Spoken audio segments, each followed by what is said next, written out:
उत्तराखण्डस्य देवप्रयागनगरे तत्रस्थैः विद्वज्जनैः अष्टोत्तर-19 वर्षे एकः संस्कृतमहाविद्यालयः स्थापितः।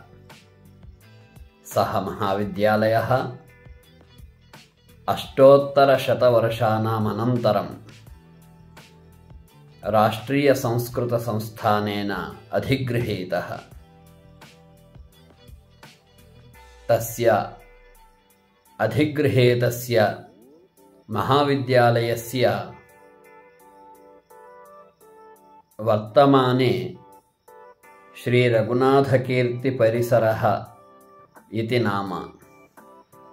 तस्य परिसरस्य लोकार्पणं माननीयप्रधानमन्त्रिणां श्रीनरेन्द्रमोदिवर्याणां करकमलाभ्याम् अस्य मासस्य 20तमे दिनाङ्के अर्थात् माघशुक्ल एकादश्यां भौमवासरे भविता।